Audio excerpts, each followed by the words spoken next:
en rentrant chez moi, quand j'arrive à l'Ermitage Goubert, il y a un accident. Donc je suis obligé de m'arrêter pour aider mes collègues pompiers. Je suis rentré chez moi, il devait être 1h du matin. À 4h, je me réveille parce que je suis infirmier libéral. Je devrais rendre visite à certains de mes patients pour remonter ensuite sur la grande terre. J'étais exténué. On était la dernière semaine de la campagne d'évangélisation. Un frère diacre m'aide à me garer. Je vois qu'il est 10h10. Je me dis que je baisse le coussin et 10 minutes de sieste, ça va me requinquer. Mais j'ai oublié de mettre mon portable à me réveiller à 10h20. Je me réveille. Il est 11h10. Je dis, attends, mais je rêve. Et j'entends les frères chanter. Je sors de ma voiture. Je dis, attends. Je dis aux anciens, mais vous saviez que j'étais là? Et le premier ancien qui dit, oui, frère Voltaire. Les diacres nous ont dit que tu es là. Quand on a vu l'heure arriver, nous sommes venus te chercher. Et on a vu que tu dormais. Et on s'est dit qu'on te laisse dormir. Les frères ont chanté tous les chants du cantique. Je n'étais pas content. J'ai dit aux frères, vous aurez dû me réveiller. Nous sommes en campagne d'évangélisation. Il y a des visiteurs. Ça ne fait pas sérieux de savoir que nous sommes en retard parce que le prédicateur est en train de dormir dans sa voiture. Je vous assure que j'étais contrarié. J'ai dit, on va attendre 5 minutes encore. J'étais assis là dans la chair en attendant que je me calme. Parce que je n'étais pas content. Je lui ai dit, vous aurez dû me réveiller. Je monte en chair, là, franchement, je fais semblant de chanter, je fais semblant, mais je ne suis pas dans mon élément du tout même. J'ai honte et je ne suis pas content. Je commence à prêcher, il s'est mis à pleuvoir énormément. Énormément. Mais c'est une église qui est climatisée. Donc, tout au fond, il y a une baie vitrée. D'habitude, je finis généralement le culte vers midi. Écoutez bien ceci. Tout d'un coup, les frères me voient me figer et ils se demandent qu'est-ce qui m'arrive.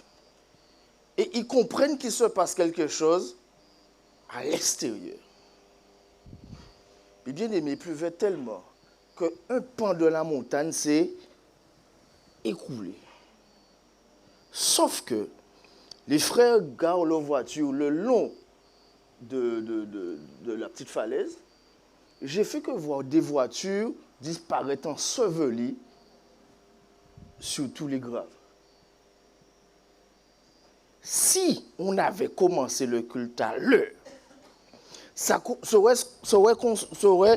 serait exactement au moment où les frères et sœurs sortaient pour monter dans leur voiture.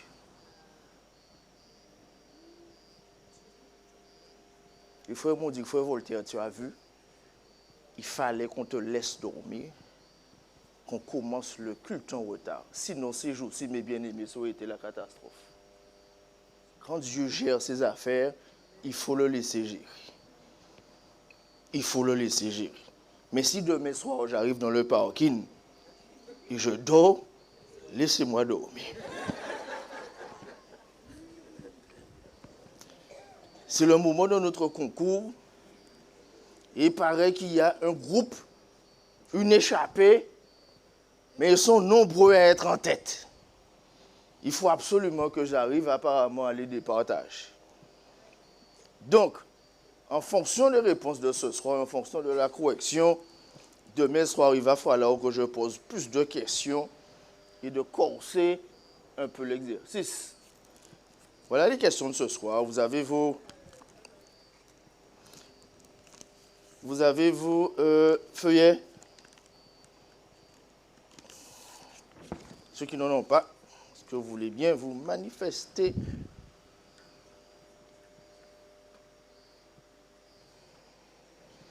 Ça va pour tout le monde?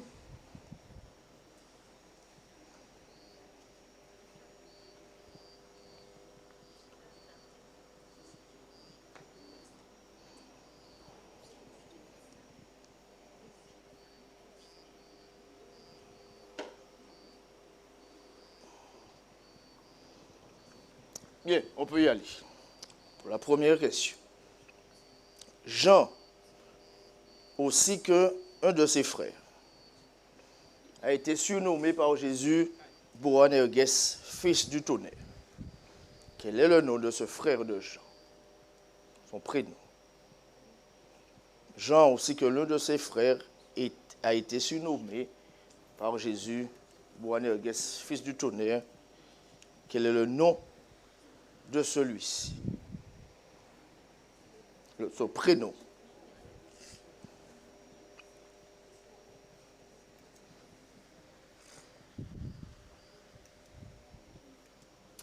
Deuxième question. Complète la citation suivante. Une loi de l'esprit humain veut que l'on se transforme à l'image de ce que l'on il manque un mot. Je vais te donner 3 propositions. À l'image de ce que l'on admire, à l'image de ce que l'on adore, réponse B, ou à l'image de ce que l'on contemple, réponse C. Donc réponse A, à l'image de ce que l'on admire, réponse B, à l'image de ce que l'on adore, réponse C, à l'image de ce que l'on contemple. Oui, je reprends la phrase. Une loi de l'esprit humain veut que l'on se transforme à l'image de ce que l'on... Réponse A, admire. Réponse B, adore. Réponse C, contemple.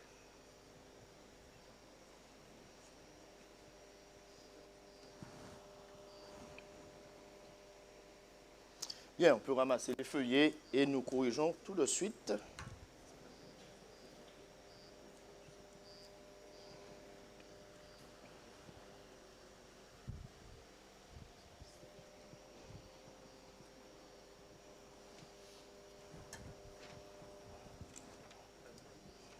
Merci.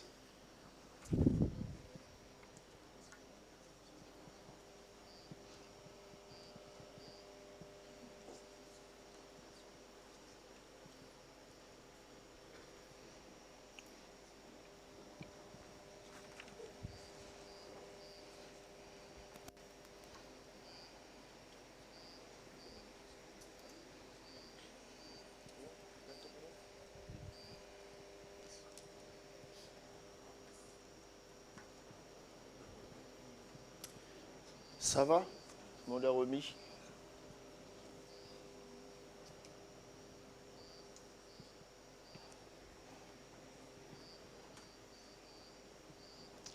Bien, nous corrigeons.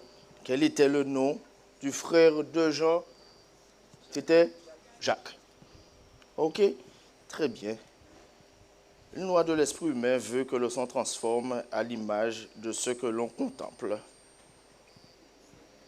D'accord? Bien, j'ai l'impression que c'est que des bonnes réponses ce soir.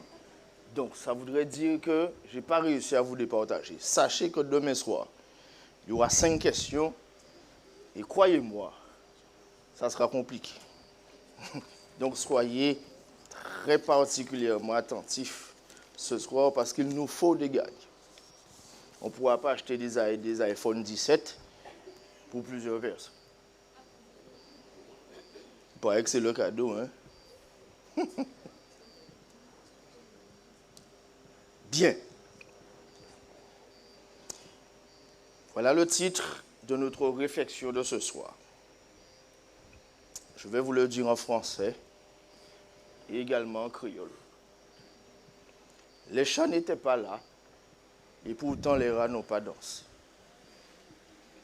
En créole, ça donne chat pâté là, rat pas baïbal. Je t'invite à ouvrir ta Bible avec moi et nous allons lire ensemble.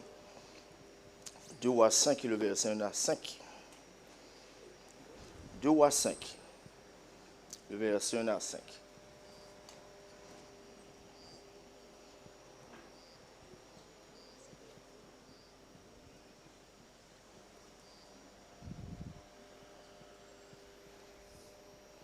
Voilà l'histoire d'une fillette, qui est racontée dans la Bible. Et la parole de Dieu dit ceci. Naaman, chef de l'armée du roi de Syrie, jouissait de la faveur de son maître et d'une grande considération. Car c'était lui que l'Éternel avait délivré des Syriens, mais cet homme fort et vaillant était lépreux.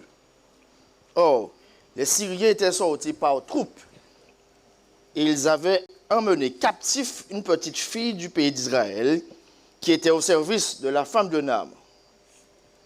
Et elle dit à sa maîtresse, « Oh, si mon Seigneur était auprès du prophète qui est à Samarie, le prophète le guérirait de sa lèpre. » Naaman alla dire à son maître, « La jeune fille du pays d'Israël a parlé de telle et telle manière. » Et le roi de Syrie lui dit, « Va, rentre à Samarie, et j'enverrai une lettre au roi d'Israël. » Il partit, prenant avec lui 10 cycles d'argent, 6000 cycles d'or et 10 vêtements de rechange.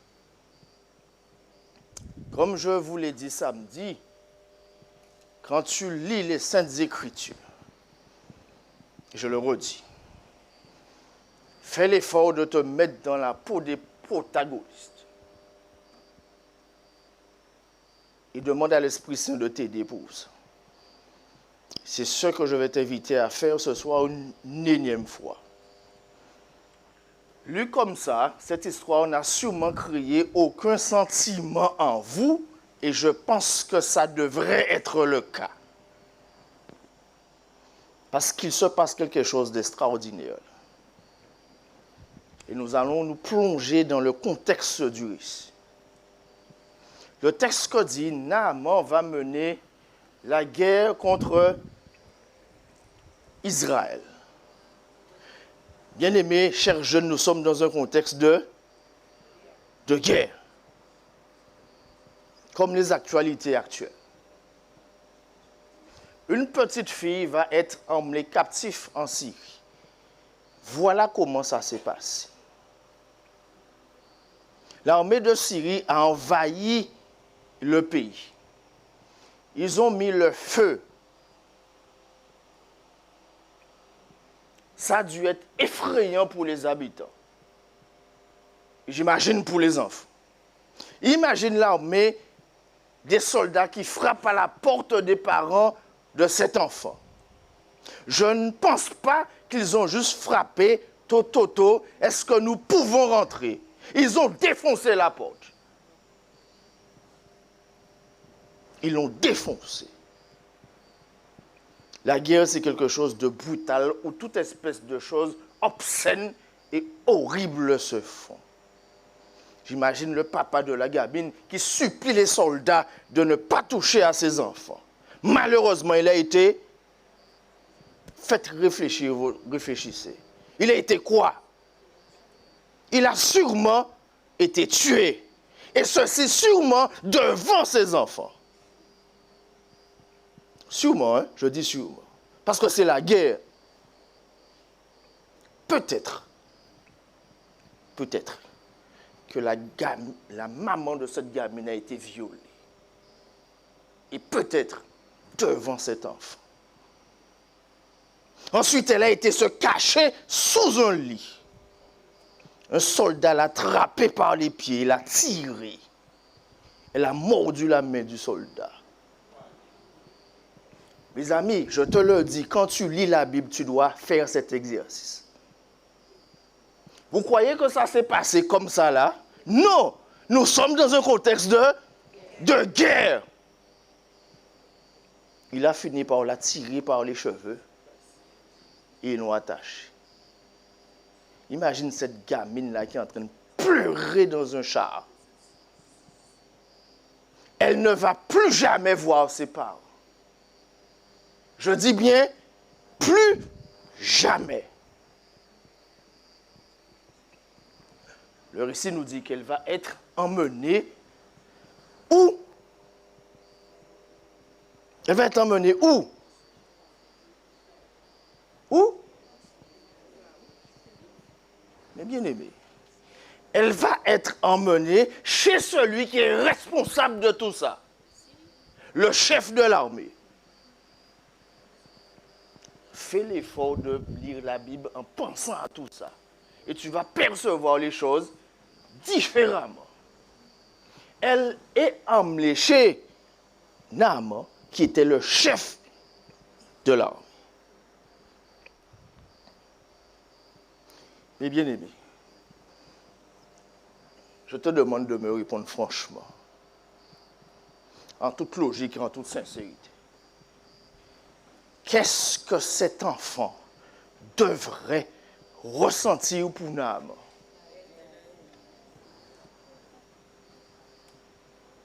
En toute logique.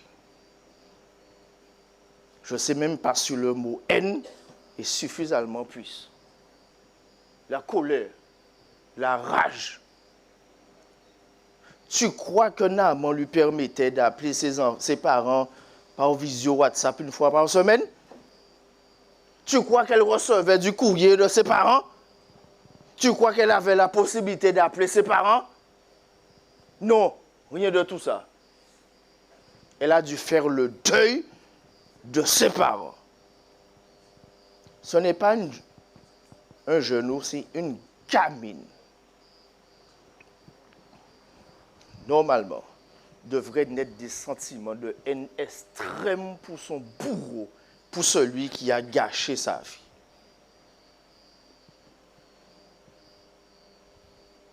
Ne voit-il pas que elle va se rendre compte que Naaman, c'est quoi son problème? Il est malade. Il est atteint d'une maladie qui est la lèpre. Et quand à cette époque tu attrapais la lèpre, la logique voudrait que tu meurs. Maladie incurable, pas de point de retour.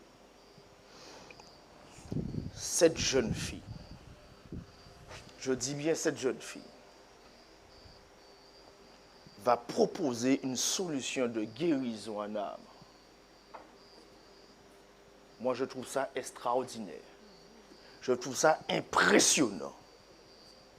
Et la question que je me pose, et à laquelle vous et moi, nous allons tenter de répondre ce soir, qu'est-ce qui a dû se passer dans la tête de cet enfant pour avoir un tel raisonnement?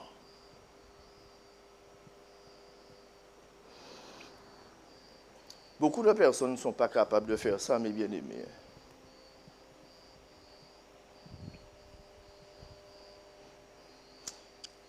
Alors que la Bible me demande de faire ceci dans Matthieu 5, verset 44. Mais moi, je vous dis, aimez vos ennemis. Bénissez ceux qui vous maudissent. T'as la plus fort même. Faites du bien à ceux qui vous haïssent. Et priez pour ceux qui vous maltraitent et qui vous persécutent. Dans la même lignée, Romains 12, verset 21 dit, « Ne te laisse pas vaincre par le mal, mais surmonte le mal par le bien. » Cette fille est un exemple concret et pratique de ce que Dieu attend de moi et de toi. C'est un exemple pratique.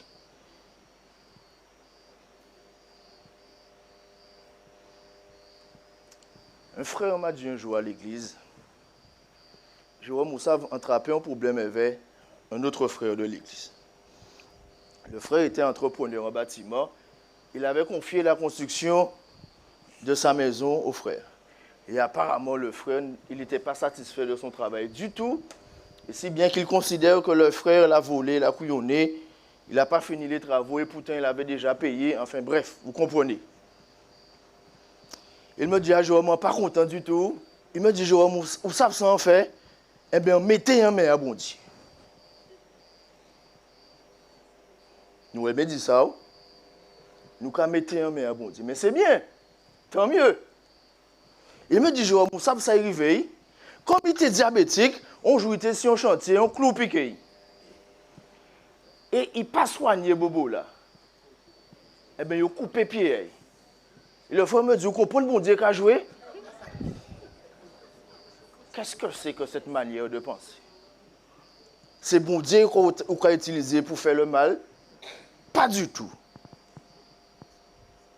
Si tu mets quelqu'un dans la main de Dieu, c'est pour prier pour lui, pour que Dieu lui fasse du bien et le bénisse. Que la personne change. Bon Dieu, pas garder des affaires.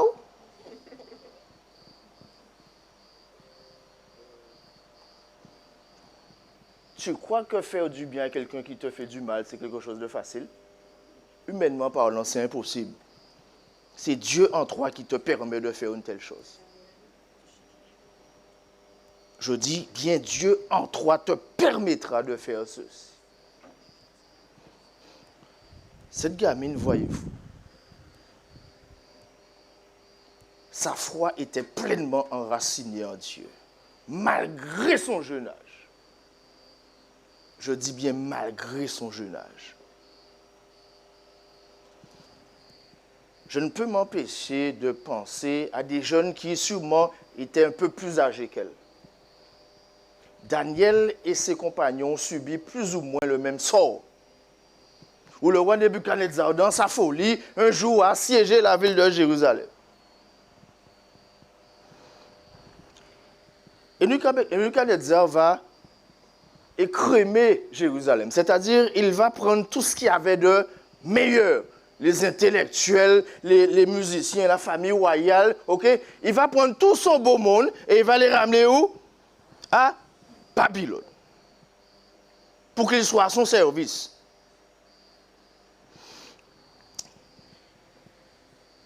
Et parmi ces personnes, il y avait Daniel et ses compagnons, qui, je voudrais te rappeler, étaient des jeunes gens à l'époque. On considérait qu'ils avaient entre 17 et 20 ans.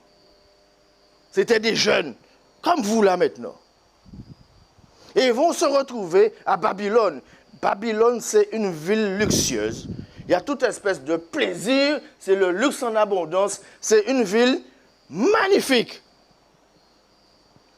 Et tout ça, tous les plaisirs, toutes les bonnes choses de Babylone, Nebuchadnezzar va dire, vous mettez tout ça à leur disposition. Et notamment la bonne nourriture. Nous connaissons le récit. Daniel et ses compagnons, alors qu'on va leur proposer toute espèce de bons mets à manger, ils vont ils vont dire ceci. Ceci ne va jamais entrer dans notre bouche. Daniel 1, verset 8. Daniel résolut de ne pas se souiller par les mets du roi et par le vin dont le roi buvait. Il pria le chef des eunuques de ne pas l'obliger à se souiller. Cette jeune fille, Daniel et ses compagnons, n'étaient plus sous le regard bienveillant de leurs parents. Ils étaient plus sous le regard bienveillant, protecteur, des fois trop protecteur, des membres d'église. Ils étaient livrés à eux seuls. Et pourtant, mes bien-aimés, malgré le fait que les chats n'étaient pas là, les rats n'ont pas dansé,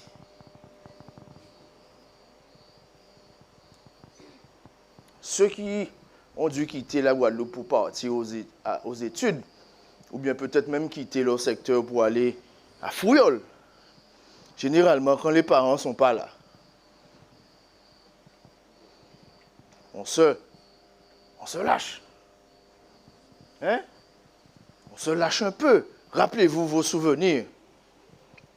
Ces jeunes ont été intègres, fidèles à ceux qui leur avaient été instruits. Fidèles. Si bien que, dans sa folie, Nebuchadnezzar a fait construire quoi? Une statue. Il va dire quand la trompette va sonner, tout le monde va devoir faire quoi? Se prosterner. La trompette sonne, pipili, pili, pili, tout le monde se prosterne. 3 individus vont rester debout. Les amis de Daniel.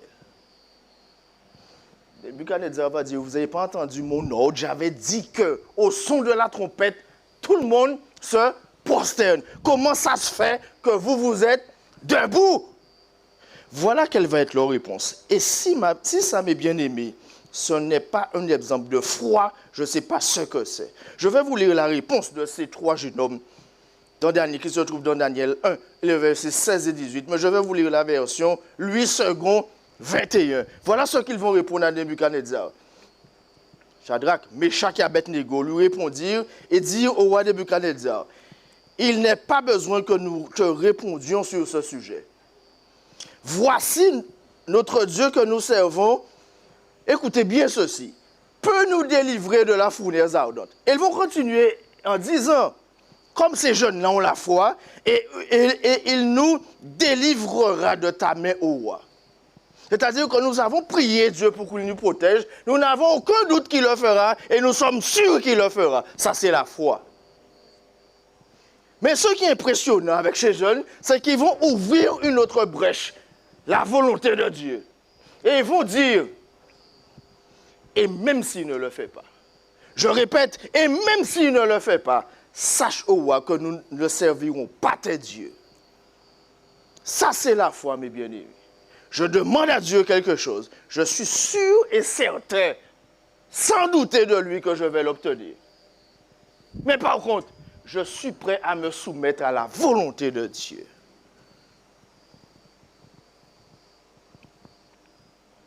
Pour moi, c'est le meilleur exemple de foi de la Bible. Dieu va me sauver. Mais même si je ne suis pas sauvé, ce n'est pas grave. Je reste fidèle à ce Dieu que j'aime. Et bien aimé, chers jeunes, Dieu a besoin dans l'époque que nous vivons de jeunes qui soient fidèles à lui, quelles que soient les circonstances. Je dis bien, quelles que soient les circonstances. Que tu sois à l'église, que tu sois en présence de tes parents, que tu sois loin d'eux, Dieu a besoin que tu témoignes de lui en permanence. Permets-moi de te dire quelque chose. Ce que tu fais parle plus fort que ce que tu dis. Tout le monde est d'accord? Ce que tu fais parle plus fort que ce que tu dis. Ton témoignage est essentiel et important. Et nous jeunes, les autres doivent voir que nous sommes différents. Ça doit se voir. Et vos amis, vos camarades de travail, de stage, doivent se poser la question suivante. Mais pourquoi lui, il agit de telle ou telle manière? Pourquoi il ne rentre pas dans les clous? Comment ça se fait qu'il ne fume pas? Pourquoi de temps en temps, on lui propose un joint, il dit non? Pourquoi qu'on l'invite à la fête? Soit il ne vient pas, soit quand il vient, il ne boit que du jus. Pourquoi, ou de l'eau? Pourquoi il s'habille comme ça? Pourquoi il se coiffe de telle ou telle manière? Et pourquoi il a déjà 20 ans? Elle est toujours vierge ou elle est toujours puceau? C'est quoi son problème? Tu es un enfant de Dieu. Et tu es fier de l'être. Même si on se moque de toi, tu laisses parler les gens. Ce qui compte, c'est que tu fasses plaisir à Dieu. Même si on te trouve ridicule, hors du temps, ou pas mêlé, pour moun, tu es un enfant de Dieu. Et tu te comportes de cette manière, quel que soit là où tu es ou ce que tu fais. La différence doit se voir. Il est différent. Le témoignage, je le redis, ce que tu fais parle plus fort que ce que tu dis.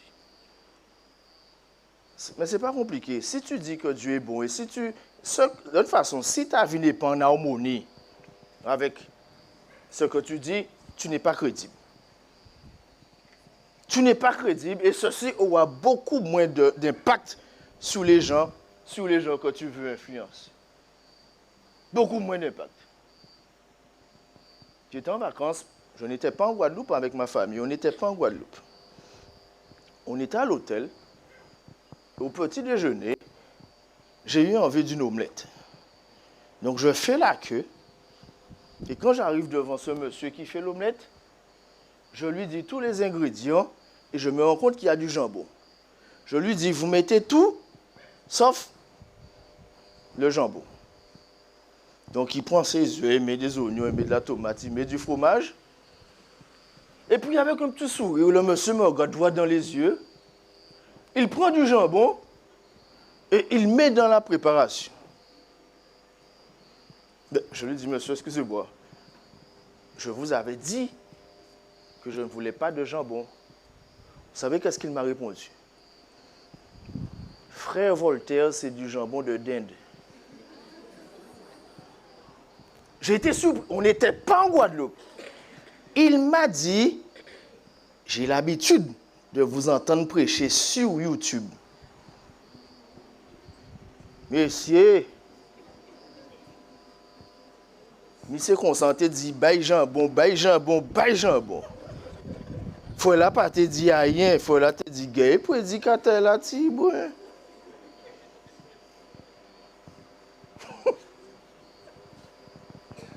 En tout temps, en tout lieu, tu dois briller par ton témoignage. Quel que soit l'endroit où tu es.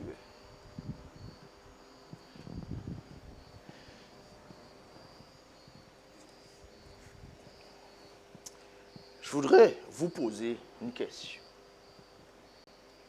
Parce que cette question est essentielle.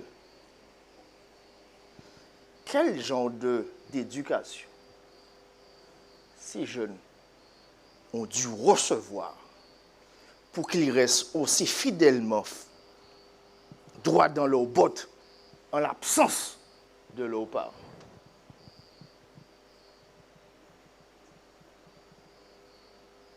J'imagine que cela est dû en grande partie grâce à l'éducation de leurs parents. Ça, j'en ai aucun doute. Les parents de cette jeune fille et de ces jeunes ont appris à ces jeunes à aimer Dieu par-dessus tout. Ça, j'en suis pleinement persuadé. Et la vie de ces gens était en harmonie avec l'enseignement qu'ils inculquaient à leurs enfants. Ils ont été un exemple pour leurs petits. Qu'est-ce que vous en pensez? Pleinement.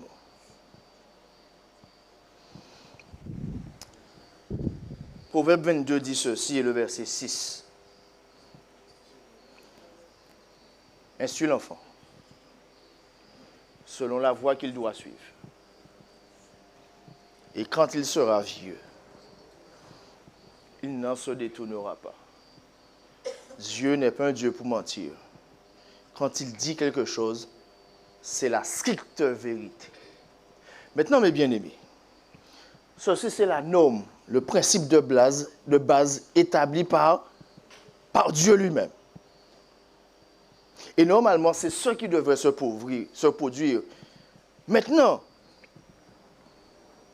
je voudrais soulager l'âme et l'esprit de certains parents qui peuvent être accablés par ce verset. Vous comprenez pourquoi je dis ça? Parce que tu peux avoir fait de tout ton possible pour donner une bonne éducation morale et spirituelle à ton enfant. Et tu te rends compte qu'il a dévié. Mais si tu prends ce verset à la lettre, tu vas t'en vouloir et te morfondre toute ta vie. Parce que tu vas te dire quoi? Que c'est de ta faute. Alors écoute bien ceci. Libère-toi la conscience. Et je vais te dire pourquoi. Qui a créé Adam? Qui? Mais Dieu lui-même. Adam était pourtant parfait, sans péché. Qui a éduqué Adam? Dieu lui-même, l'éducateur parfait par excellence. Et pourtant, qu'est-ce qui s'est passé? Il s'est détourné de Dieu, donc de l'éducation qu'il a reçue. Ce que Dieu te demande, c'est de tout faire pour donner à tes enfants une éducation qui soit basée sur ces enseignements. Et que toi aussi, tu sois un exemple pour ces petits. Maintenant, l'enfant sera libre de faire ses choix. Mais à aucun moment, quand il dit « il ne s'en détournera pas », cela voudrait dire qu'à aucun moment, il ne dira que si en l'état là, ça, c'est faute à maman et papa. Jamais. Il va même admettre qu'il a reçu des bases solides et profondes de la part de ses parents. Mais qu'il a fait ses choix. Il ne va jamais se rebeller contre l'éducation que tu lui as donnée. Est-ce que vous comprenez? Jamais. Il peut dire c'est faute à maman et papa. On prend décision au moins, on assume. Mais maman et papa apprennent moins, rien qui mon bité. Et peut-être, et ce que tout parent souhaite, c'est que son enfant qui a quitté les rangs retourne sur le droit chemin. Et pour ça, tu dois faire un sujet de prière intense. Intense.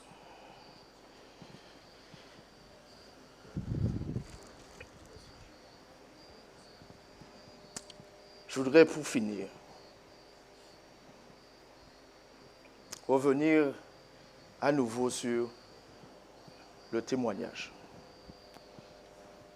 Chers jeunes, je vais vous dire quelque chose qui va sûrement vous surprendre. Mais savez-vous qu'à l'église, c'est vous qui devez être les modèles des adultes? C'est vous qui devez être d'un bon témoignage pour les influencer. On pense que c'est le contraire, mais c'est vous. Et je dis ceci sous l'autorité de la Bible, parole de Dieu. Tu veux que je te le prouve?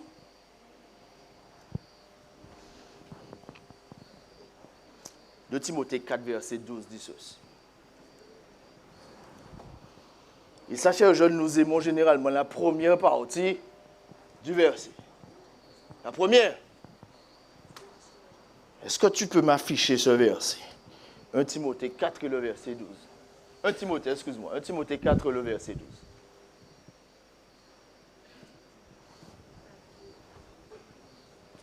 Que personne ne méprise ta jeunesse.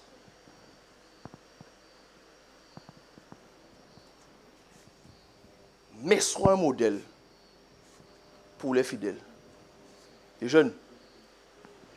Mais sois un modèle pour les fidèles. C'est-à-dire pour les autres. En parole, en conduite, en charité, en foi et en pureté.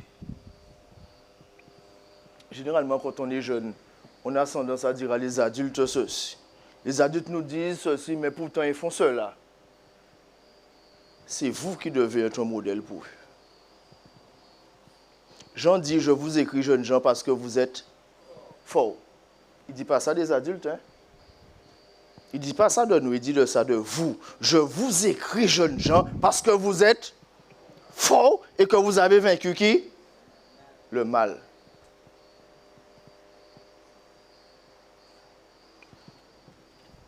Mais effectivement, Paul donne ce conseil à Timothée, et ce conseil est aussi valable. Et ceci, ça concerne les adultes. Mais que personne ne méprise ta jeunesse. Mais à condition que tu sois de bons témoignages. Ainsi, dans la même lignée, il est dit ceci dans Pierre 5, verset 5. Toujours dans la même lignée.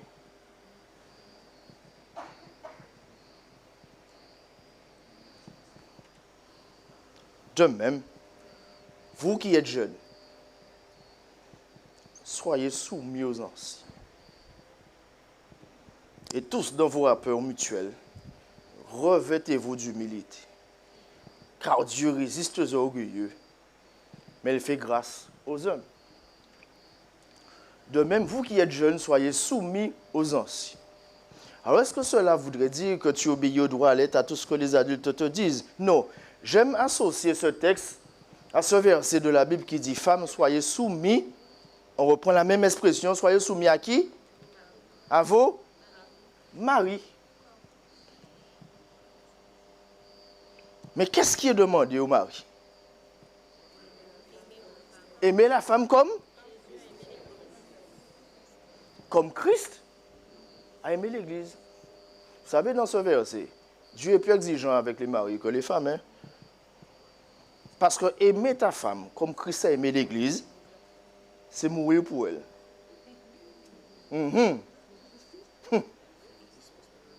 Donc tu ne peux que te soumettre à un homme qui est capable de mourir pour toi, qui te manifeste énormément d'amour et énormément d'attention, n'est-ce pas?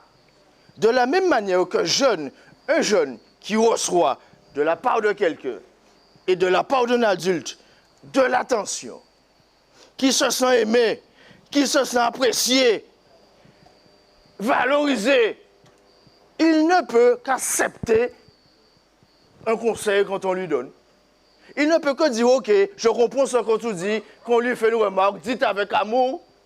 C'est dans ce contexte qu'il t'est demandé d'être soumis aux anciens. Le verset continue en disant, et vous tous dans vos rapports mutuels, un vers l'autre, faites preuve d'humilité. Ça veut dire quoi faire preuve d'humilité? Ça veut dire que je dois faire l'exercice de me mettre à la place du jeune. Et le jeune, toi, tu dois faire l'effort de comprendre l'adulte. Et laissez-moi vous dire quelque chose, les jeunes. C'est tout à fait normal que sur certains points, les adultes ont une vision différente de la vôtre. Ils n'ont pas grandi dans la même époque que vous. Ils n'ont pas eu, les bases de l'éducation sont la même. Mais sur certains points, ça a été différent. Donc, vous n'avez pas la même vision sur certaines choses. Vos goûts ne sont pas leurs goûts. Et pour certaines choses, votre façon de voir n'est pas votre façon de voir. Mais pour coordonner tout ça, Dieu nous demande de faire preuve de quoi? D'humilité. Moi, l'adulte, je m'abaisse, je me mets au niveau du jeune.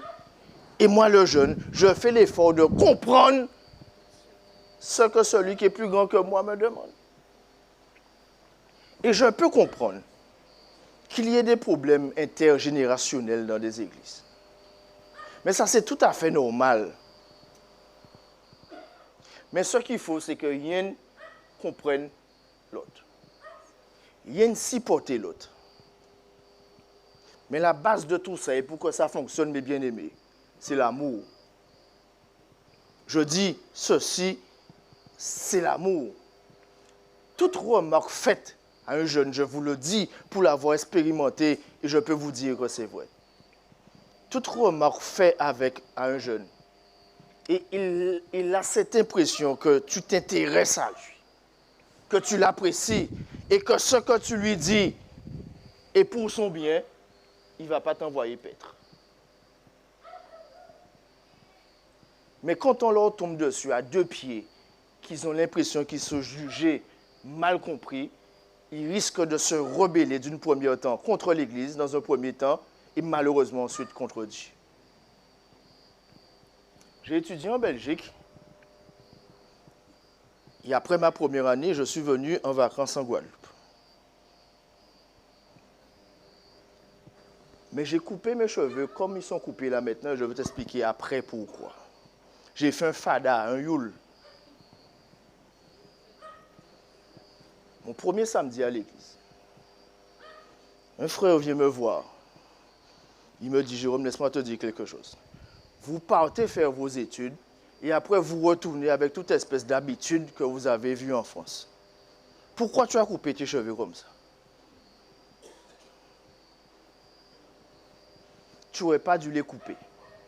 Dieu t'a donné des cheveux. S'il te les a donnés, c'est pour une bonne raison. Tu as 19 ans. Tu ne t'intéresses pas à savoir comment s'est passée mon année. Tu ne t'intéresses pas à savoir si Fradi mangeait tout jour en moi en Belgique. Tu ne t'intéresses même pas à savoir comment s'est passée mon année scolaire et c'est si chivé en moi.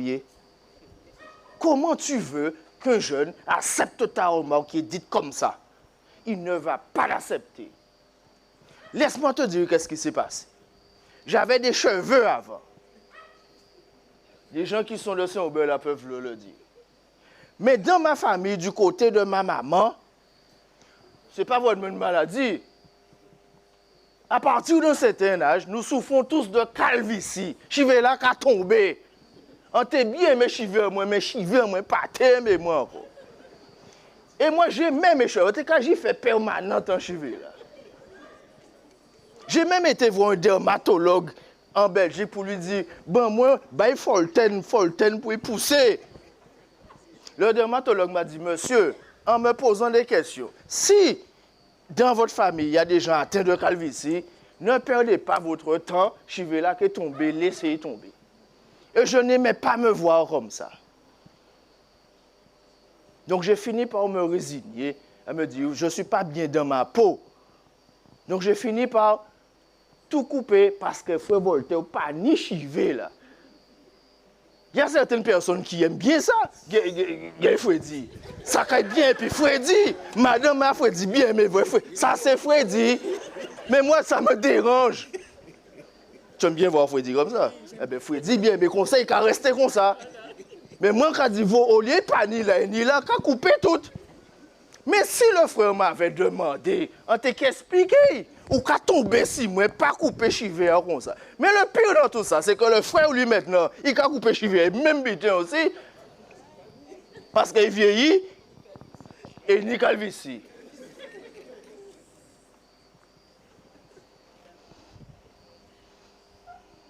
Les jeunes, laissez-moi vous dire, les adultes ont souvent raison. C'est qu'ils sont très maladroits des fois. Mais ils vous aiment. Je suis persuadé qu'ils vous aiment. Et quand ils vous font une remarque, c'est pour votre bien. Sauf que, comme je vous ai dit, ils sont souvent maladroits.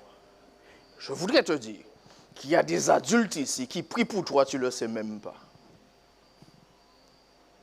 Ils prient pour toi et tu ne le sais pas. Dans vos rapports mutuels, faites preuve d'humilité. Je dois me rabaisser au niveau du tout petit. Et le tout petit doit dire, celui-là, c'est la voix de la sagesse. Il parle de telle manière parce que lui manque un peu de tact.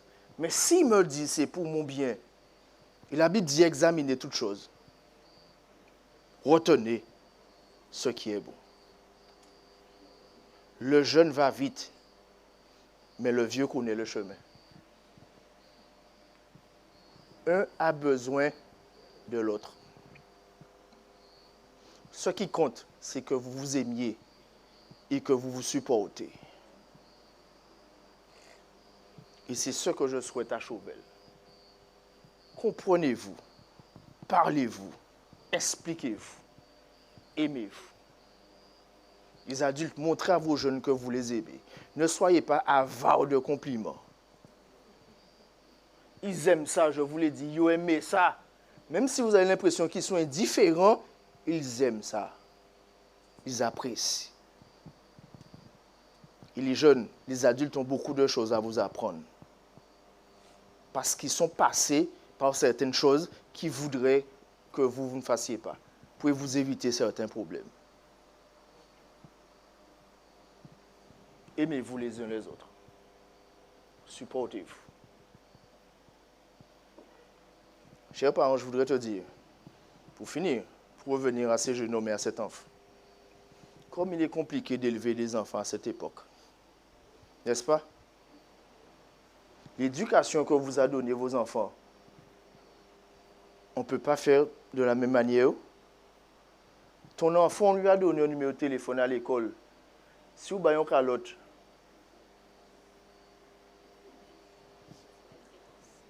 Il appelle, hein? La seule manière que nous pouvons arriver, c'est au pied du maître. L'école des parents n'existe pas. Mais le grand enseignant, c'est Dieu. Et vous et moi, nous devons passer énormément de temps en prière pour nos enfants. Énormément de temps en prière pour nos enfants. Et nous devons les apprendre à aimer Dieu, mais aussi à aimer l'Église. Quand je dis aimer l'Église, je parle d'Église en tant qu'institution, mes bien-aimés. En tant qu'institution. Je devais tenir une campagne d'évangélisation et je sors dans une pharmacie. Il y a une voiture qui s'arrête à mon niveau. Il y a une soeur qui baisse sa vitre et qui me dit « Ah, c'est vous, frère Voltaire Jérôme ?» Je dis « Oui, en chair et en os. » Elle me dit « Ok, parce que vous allez tenir une campagne d'évangélisation à notre église et on a reçu les flyers et quand je vous ai vu sortir de la pharmacie, je vous ai reconnu. » Et la soeur me dit « Passe de mon côté, j'ai des choses à te dire. » Je pense que la soeur allait me donner des conseils sur l'église, parce que c'est une église que je ne connaissais pas. La soeur s'est mise à me débiter des critiques concernant les dirigeants de l'église. Sache que le pasteur est ceci. Les anciens, soi-disant que ce sont des hommes de Dieu, c'est ceci et cela. J'étais là en train de me dire, mais attends, à quoi ça me sert de savoir tout ça? Bref, je l'ai laissé parler. Mais ça, ce n'était pas le pire. Après quelques minutes de conversation, j'entends une petite voix sortir de la voiture. « Maman, j'ai faim. » Je me baisse. La sœur a ses 3 enfants assis derrière.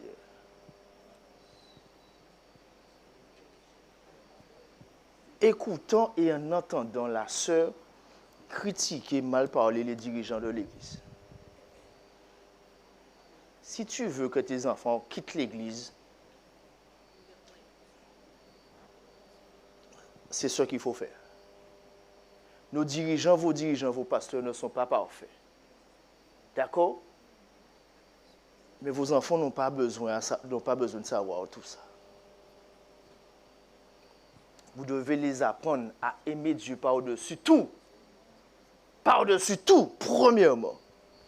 Mais aussi à apprécier leur communauté, c'est-à-dire que je parle de leur section locale, à apprécier leurs dirigeants. Ne pas étaler leurs défauts comme ça à table après le culte.